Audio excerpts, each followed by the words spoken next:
everyone.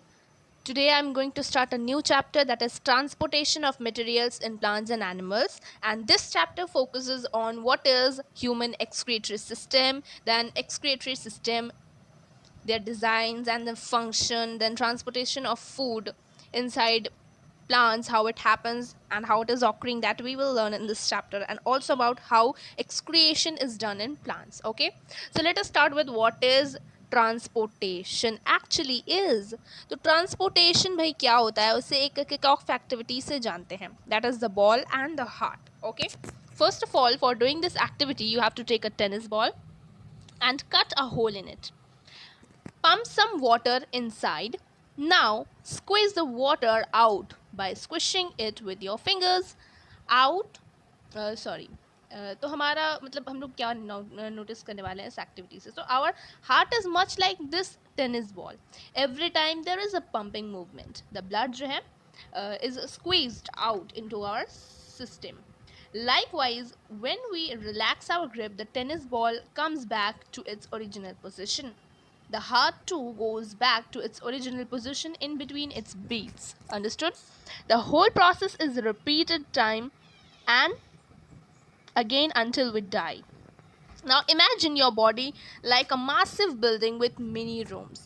Each apartment have inhabitants who need food and water and sewage and other waste from the rooms in turn needed to be removed, ठीक है, to the environment to keep the environment clean and healthy and energetic also, ठीक है। तो in order to survive, हमारा जो each and every living cell है in our body, it also needs a constant supply of oxygen and nutrients and have to be removed that carbon dioxide or other waste present inside.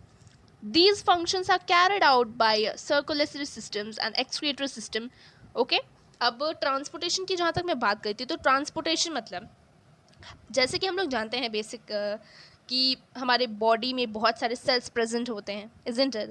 तो जो sales हमारे body में present होते हैं उनको nutrients चाहिए होती है, उनको कुछ लाइक ऑक्सीजन सप्लाई चाहिए होता है। तो हमारे बॉडी के हर एक सेल्स तक वो न्यूट्रिएंट्स, वो ऑक्सीजन सप्लाई और जो कार्बन डाइऑक्साइड है वो निकालना from that cell is very important, right? So transportation मतलब ट्रांसपोर्ट करना, जो भी हमारे बॉडी को रिक्वायर्ड होती है उसे वो चीज़ को पहुंचाना, that is what transportation is. Okay, now हम लोग ट्रांसपोर्टेशन के बारे में बहुत डिटेल में अच्छे से बात करेंगे और at the last you will get to know about what is actually transportation is. Understood? This is the diagram और you can see a picture which is showing inside humans the transpiratory system, the circulatory system and each and everything. Understood? Now let us move to the human circulatory system. ठीक है? तो human circulatory system, it varies with increasing complexity of the body of the organism, while its basic function remains the same in all. Understood? Now अगर मैं बात करूँ unicellular organisms की, जैसे एमोइबा हो गया या पैरामीशियम हो गया, ये दोनों यूनिसेलुलर ऑर्गेनिजम्स होते हैं और इनके अंदर जो है ऑक्सीजन प्रेजेंट होता है। We have learn about it in nutrition in plants, जहाँ पे हमने पढ़ा था एमोइबा के अंदर कैसे मतलब फूड एंटर्स करता है, तो वैसे ही ऑक्सीजन भी एंटर्स करता है फ्रॉम इट्स सराउंडिंग्स, ठीक है, एंड कार्बन डाइऑक्साइड जो है वो भी रिलीज हो जाता है, ठीक है। तो एक सिंपल सा प्रोसेस होता है बाय विच सब्सटेंसेस जो होते हैं वो मूव करते हैं in the area of higher concentration to the area of lower concentration, from the an area of higher concentration to lower concentration, that is called diffusion. अभी high concentration और low concentration क्या होता है तो मैं बताती हूँ। जैसे कि अगर हमें बहुत भूख लग रही हो और हमारे सामने खाना हो तो हम क्या करेंगे, हम उसे जल्दी से खा लेंगे। तो हमारे पेट में जो खाना था वो क्या हो गया, हमें जो मतलब हमें जब भूख लगी थी तो हम बहुत ही लो कंसंट्रेशन था खाने का हमारे बॉडी में, right? We need energy and for that we have to eat food. तो हमें क्या, जैसे ही हमें खाना मिल जाता है हम खाना उसे खा लेते हैं। तो हाई मतलब लो कंसंट्रेशन था हमारे बॉडी में फूड का, अब जैसे ही हम खाना खा लेते हैं तो हमारे बॉडी के अंदर हाई कंसंट्रेशन हो जाता है, isn't it, after eating the food. So this is not an actual example, but मैं समझाने के लिए इसे यूज़ की, ठीक है। तो ऐसे ही होता है, जैसे कि एमोइबा का केस हो गया, तो एमोइबा के अंदर एमोइबा जो है उसे मतलब भूख लगी होगी और सामने कहीं खाना होगा, तो क्या होगा कि अगर एमोइबा के अंदर खाना नहीं होगा, न्यूट्रिशन नहीं होगा, तो एमोइबा उसको अपने अंदर, उसके अंदर लो कॉन्सेंट्रेशन था और उसने सामने से फूड ले लिया तो उसके अंदर भी अब बैलेंस कॉन्सेंट्रेशन हो गया. तो the simple process by which substances, जो भी सब्सटेंसेज होते हैं, moves from an era of higher concentration to an era of lower concentration is called diffusion. अब ये diffusion के बारे में ज़्यादा सोचो मत, ठीक है, बिकॉज हायर क्लासेस में और अच्छे से कंसेप्ट क्लियर होगा about diffusion. Okay, don't worry at all. Now कुछ लोअर एनिमल्स होते हैं जैसे कि स्पॉन्जेस हो गया या जेली फिशेज हो गया, ये लिविंग का एग्जाम्पल है, ठीक है, लिविंग ऑर्गेनिजम्स का. वैसे तो वो भी लिविंग ऑर्गेनिज्म का एग्जाम्पल था, ये एक्वाटिक एग्जाम्पल है, ठीक है. तो स्पॉन्जेस हो गया, जेली फिशेज हो गया, वो उनको पानी की ज़रूरत होती है क्योंकि पानी के अंदर क्या होता है, उनका ऑक्सीजन होता है, right. So water from the surrounding reach almost every cell of the body and hence transportation is performed by diffusion in their body. Understood? तो इनके बॉडी में ट्रांसपोर्टेशन कैसे होता है, by the process of diffusion. And जैसे कि पानी they take in inside, okay, and the water that is needed by their body reaches to every cell of the body and hence this is how transportation is done. Now we are moving to the next part that is of transportation. कि जैसे कि अगर मतलब ये तो कुछ living organisms थे, ठीक है, अब हमारी बात भी आ जाए जरा, है ना. तो बहुत से कम्प्लेक्स ऑर्गेनिजम्स होते हैं जैसे कि डॉग, काऊ और ह्यूमंस भी हैं, वो भी बहुत कम्प्लेक्स ऑर्गेनिजम्स होते हैं क्योंकि उनके अंदर कोई यूनिसेलुलर मतलब क्या होते हैं ऑर्गेनिज्म जिनमें एक ही बॉडी स्ट्रक्चर और उसी बॉडी स्ट्रक्चर में सारा का सारा काम हो जाए. बट अदर केस में देखा जाए तो मल्टी सेलुलर ऑर्गेनिजम्स वो ऑर्गेनिजम्स होते हैं जिनमें क्या होता है कि different kind of organs present होते हैं to perform different kinds of activities inside their body. That is why they are called as complex organisms. Understood? Now circulatory system which is present inside human beings, for understanding that we have to learn about the components of it first, then only we will be able to understand about the circulatory system. So let us get started with the components of the circular system. So the first thing is blood. अब ये blood क्या होता है, blood हमारे body में present होता है, हर part of the body which is present. Okay, blood बना किससे होता है भाई, तो ब्लड बना होता है प्लाज्मा से और ब्लड वेसल्स से, ठीक है, ये याद रखना, ठीक है. अब ब्लड करता क्या है, तो ब्लड जो है वो ट्रांसपोर्टेशन करने में बहुत हेल्प करता है, जैसे ट्रांसपोर्टेशन ऑफ न्यूट्रिएंट्स ये हेल्प करेगा, then transportation of oxygen to all the parts of the body, and also जब बॉडी के अंदर टॉक्सिक्स भर जाते हैं, ठीक है, तो क्या करता है ब्लड ही हेल्प करता है to it only helps to remove toxins from the cells. Okay, understood? Blood क्या होता है समझ में आया, ब्लड किससे बने होता है ये भी समझ में आ गया. अब यहाँ पे देखो भाई, इस पिक्चर से ज़्यादा अंडरस्टूड कर पाओगे भाई ब्लड के बारे में. सबसे पहले विल टेक सबसे पहले ले लो ये वाला, ठीक है. तो प्लाज्मा क्या होता है, तो प्लाज्मा एक स्ट्रॉ कलर का लिक्विड होता है, ठीक है, जो मेक करता है liquid part of the blood and the formed elements are suspended in the plasma. Next is RBC और रेड ब्लड सेल्स. ये क्या होते हैं, ये disc like in structure, it is disc like, and red blood cells में क्या present होता है, red pigment which is called haemoglobin, and जैसे ही हीमोग्लोबिन में ऑक्सीजन मिल जाता है तो it forms as oxyhaemoglobin and ये हो जाता है deliver to every cell of the body, ठीक है. और रेड ब्लड सेल्स जो हैं हमारे बॉडी में अधिकतर अमाउंट में प्रेजेंट होते हैं. Understood? Next, platelets. In the diagram you can see how platelets are looking like. तो प्लेटलेट्स क्या होते हैं, ये इरेगुलर शेप के होते हैं, ठीक है, एंड हेल्प्स इन क्लॉटिंग. जैसे कि अगर आपका हाथ कट जाता है तो आप देखते हो कि कुछ टाइम बाद वो लाइक मतलब हल्का सा अगर कट जाए तो इफ़ यू विल नोटिस, उस पर ध्यान दोगे तो दिखेगा क्या कि ये अपने आप मतलब क्या होता है ना कि ब्लड जो है वो बहना बंद हो जाता है, ठीक है. एंड देखते हैं कि हम लोग कुछ वहाँ पे काला काला हो जाता है, ठीक है, फिर कुछ टाइम और बाद वो काला काला निकल जाता है और फिर हमारी स्किन जो है वो नॉर्मल हो जाती है, लाइक ऐसा लगता है कि कटा ही नहीं था कभी, light. I hope you are understanding. तो that is because of the platelets. Platelets क्या करते हैं कि जैसे ही हमारे हाथ कहीं से भी कट हो जाता है, ब्लड लीक होने लग जाता है, तो हम लोग जानते हैं कि ज़्यादा ब्लड अगर एक्सेस अमाउंट में निकल जाए तो बहुत like even a person can die, isn't it. तो क्लॉटिंग कौन करता है, ब्लड मतलब कहीं भी बॉडी में मतलब छेद हो गया या फिर कुछ भी हो गया तो कुछ टाइम बाद वो अपने आप भर जाता है, अगर वो छोटा घाव हुआ तो, ठीक है, छोटा सा कट हुआ तो that is because of this platelets only, so you should know about the function. WBCs की बात की जाए तो WBCs बहुत कम अमाउंट में प्रेजेंट होते हैं बॉडी में, लेकिन ये बहुत ही हेल्पफुल होते हैं। WBCs का फुल फॉर्म है white blood cells and it comes in many different shapes and size, you can C.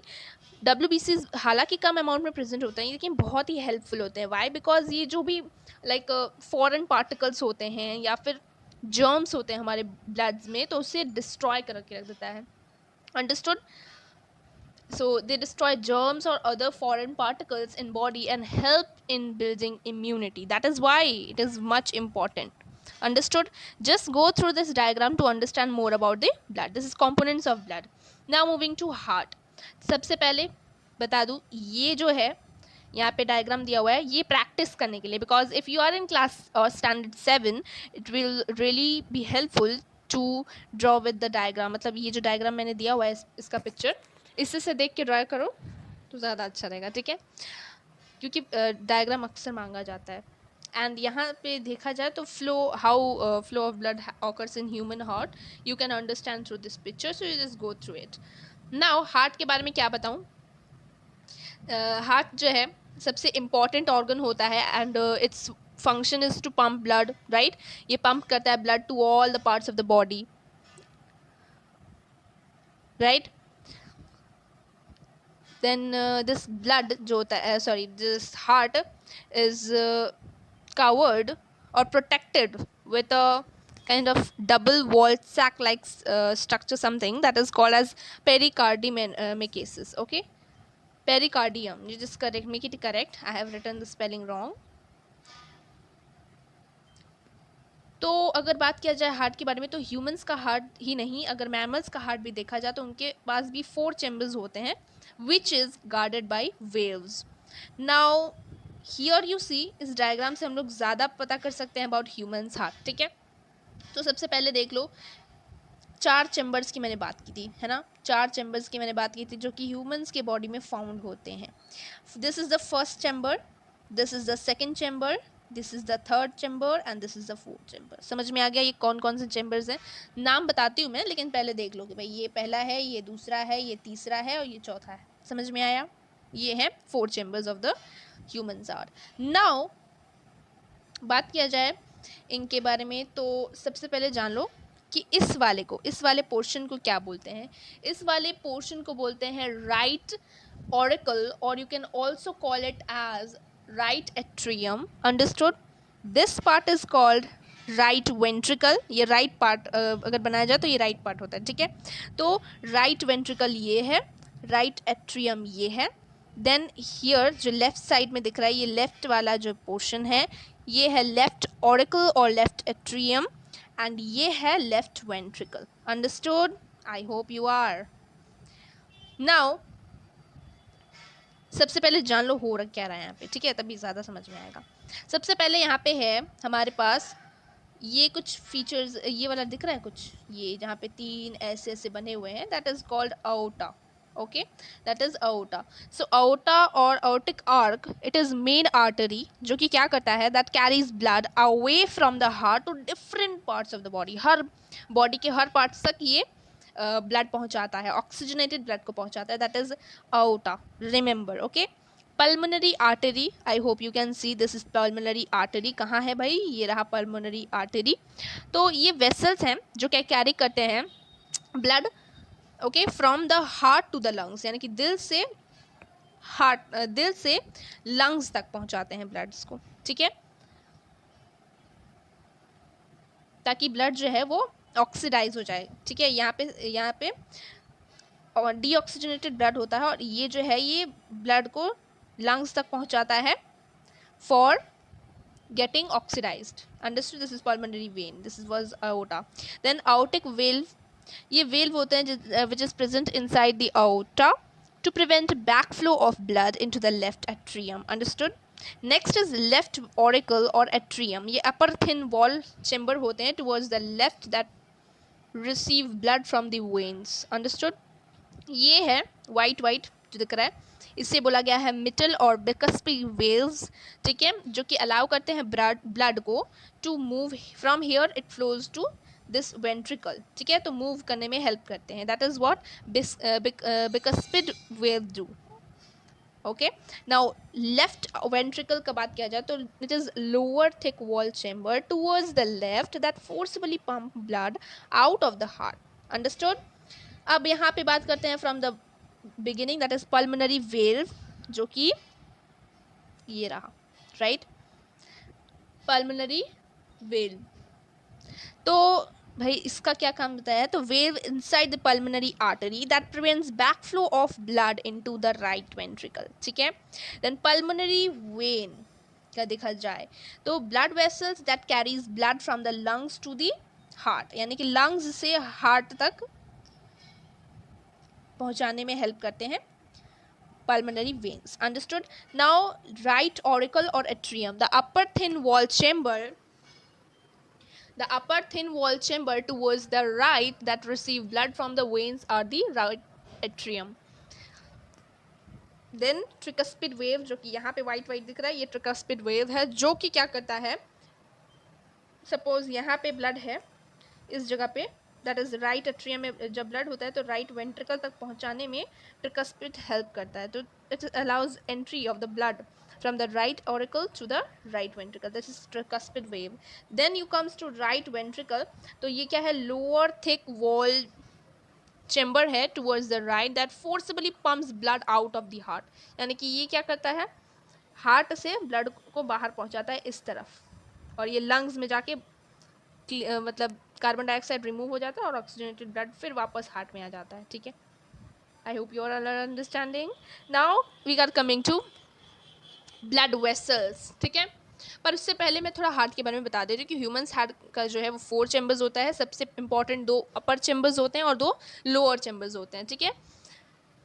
Lower chambers को वेंट्रिकल्स कहते हैं, दोनों वेंट्रिकल्स, एंड दोनों अपर चैम्बर्स को atrium कहते हैं. Understood. A wall of muscle called septum separate the two sides of the heart, okay, and it is made up of very strong muscle that have the ability of contracting and relaxation periodically on its own while pumping blood throughout the circulatory system. Understood. Now moving to blood vessels. So blood vessels क्या है, ये blood को make करते हैं.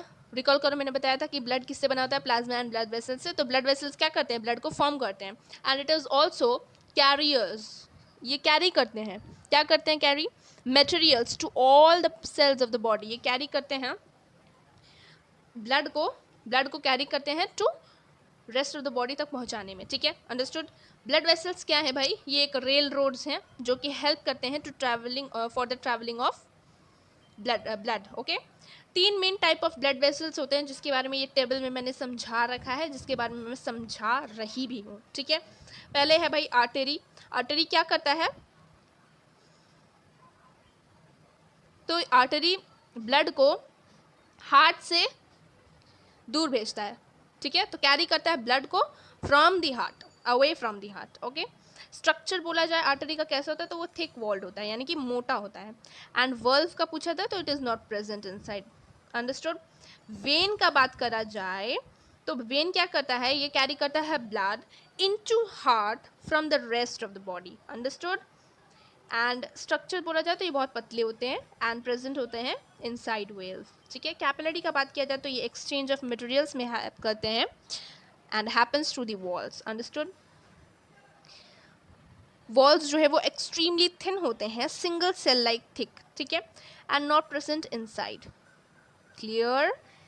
अब यहाँ पे diagram में आ जाए तो भाई इस डायग्राम को देखो, ये क्रॉस सेक्शन है of artery, when and capillary तीनों का.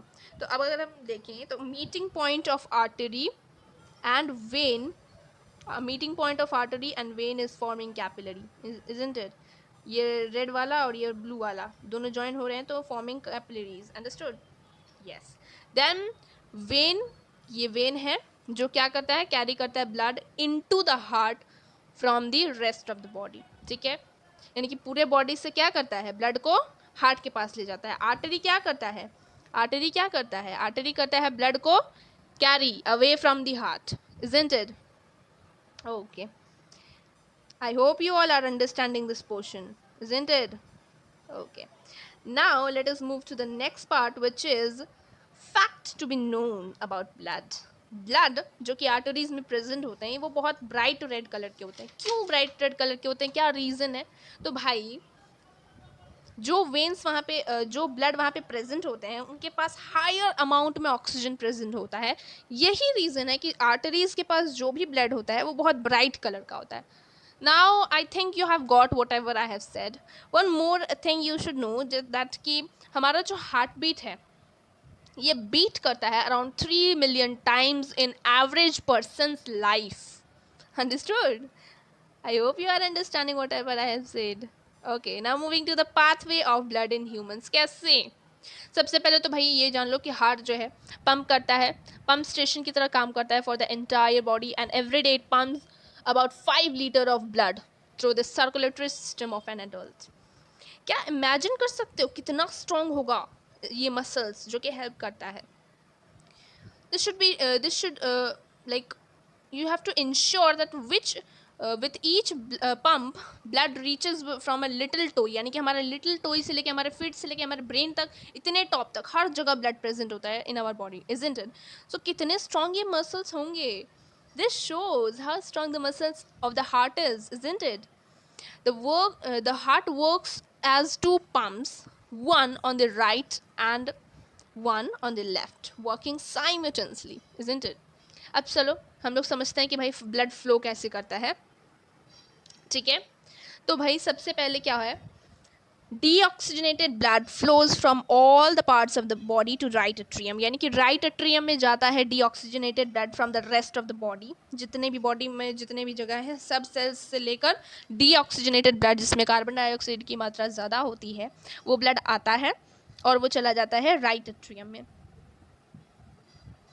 From the right atrium it enters the right ventricle via bicuspid valve, यानी कि ये right atrium से ये कहाँ चला जाता है, right ventricle में through bicuspid valves, isn't it?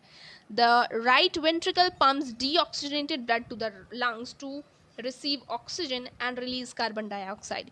यानी कि right ventricle से सबसे पहले क्या हुआ, deoxygenated blood आया right atrium में, right atrium से right ventricle तक गया, फिर राइट वेंट्रिकल से क्या हुआ, जो भी डीऑक्सीजनेटेड ब्लड था जिसमें कार्बन डाइऑक्साइड बहुत ज़्यादा मात्रा में थी वो जो ब्लड था वो वहाँ से पंप होकर चला गया लंग्स के पास, और लंग्स के पास जाके क्या हुआ, जो भी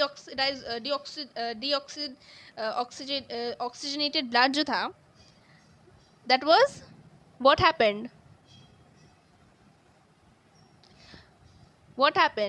क्या हुआ था, यस ऑक्सीजनेटेड ब्लड मतलब जो भी ऑक्सीजन था वो ये रिसीव कर लिया एंड जो भी कार्बन डाइऑक्साइड था वो सब निकल गया. ठीक है, एंड फ्रॉम द लंग्स जो भी ब्लड था वो वापस लेफ्ट एट्रियम में आएगा एंड जो लेफ्ट एट्रियम है उससे लेफ्ट वेंट्रिकल में जाएगा एंड देन फिर क्या होगा कि भाई ट्रिकस्पिड वेव्स से लेफ्ट वेंट्रिकल में आएगा, देन क्या होगा कि भाई निकल जाएगा.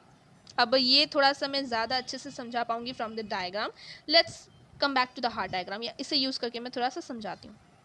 थोड़ा वीडियो थोड़ा ज़्यादा बड़ा हो जाएगा but it is very important to understand this portion also, that is why I am making the video large. Understood. Now यहाँ पे देखो, ये फिर से मैं बता दे रही हूँ. सबसे पहले क्या हुआ, ब्लड डीऑक्सीजनेटेड ब्लड है वो आया फ्लो होके from all the parts of the body to right atrium. Right atrium कहाँ है, यहाँ है, यहाँ पे आया ब्लड जो था डीऑक्सीजनेटेड. चलो मैं डीऑक्सीजनेटेड ब्लड को कोई और कलर में लेती हूँ, चलो ये वाला स्काई ब्लू में, ये डीऑक्सीजनेटेड ब्लड है. ठीक है, जो जिसमें कार्बन डाइऑक्साइड बहुत अमाउंट में प्रेजेंट है. ठीक है, तो अब ये डीऑक्सीजनेटेड ब्लड इस ट्रिकस्पिड वेव से होकर, वाइट वाला जो दिख रहा है ये ट्रिकस्पिड वेव से होकर, ये ट्रिकस्पिड वेव है, इससे होकर कहाँ जा रही है, it is going inside ventricles, right ventricles में चला गया. राइट वेंट्रिकल्स से अब कहाँ जा रहा है, from right ventricles where it is going the deoxygenated blood to the lungs it is going. Okay, तो टू द लंग्स जाने के लिए से कहाँ जाना पड़ेगा, इस राइट वेंट्रिकल से थ्रू दिस पल्मोनरी वेल्व से होकर गुजरता है ये पल्मोनरी आर्टरीज तक, और यहाँ से ये ऑक्सीजन जो है डीऑक्सीजनेटेड ब्लड जो है वो चला जाता है टू द लंग्स, ठीक है, ये जहाँ जा रहा है ये लंग्स के पास जा रहा है। अब लंग्स से, I am using red one to make you understand about the oxygenated blood. तो लंग्स से जो भी ऑक्सीजनेटेड ब्लड था, it will come to left atrium, it will come to left atrium, left atrium यहाँ पे आ जाएगा, ठीक है। लेफ्ट एट्रियम पे यहाँ पे जो भी है लंग से, जिसमें भी ऑक्सीजन वाला जो भी प्योर ब्लड है वो लंग से प्योरीफाई होकर यहाँ पर आया, ठीक है। फिर यहाँ से ये through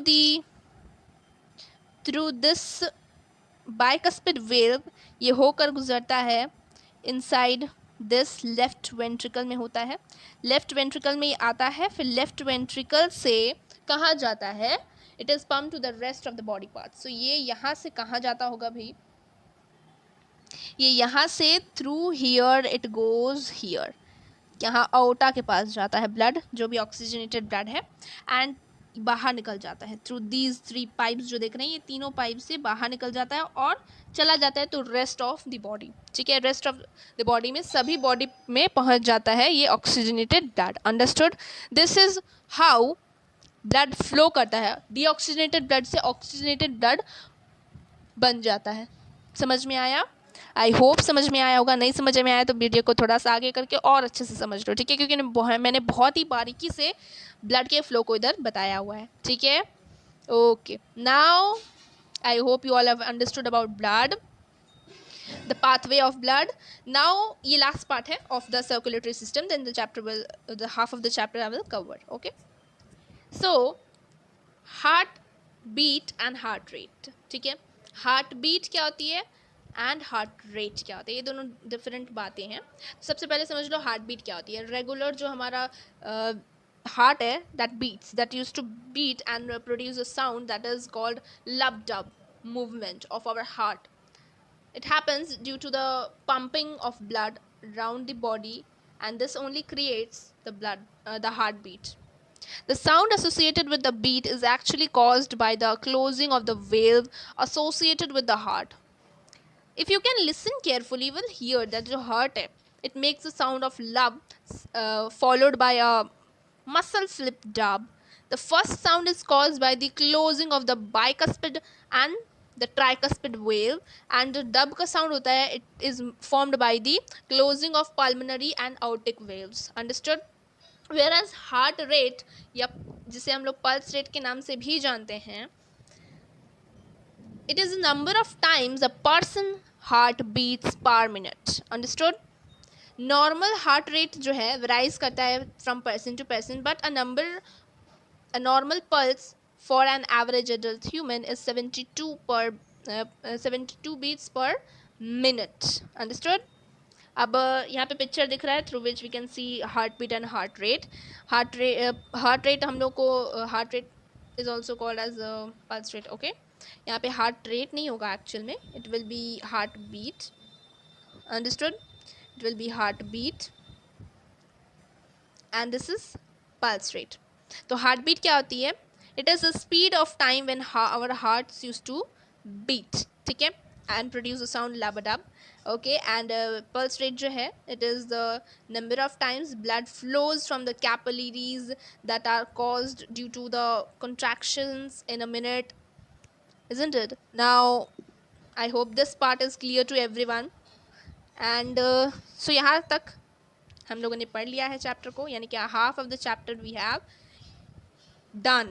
Okay, in my next video I will taught you about the excretory system in human beings, then we'll study about the transport of food materials in plants and excretion, how it is done in plants. Understood? ये video थोड़ा बड़ा हो गया है, but I hope कि इसने बहुत help किया होगा to make the chapter clear to everyone, isn't it?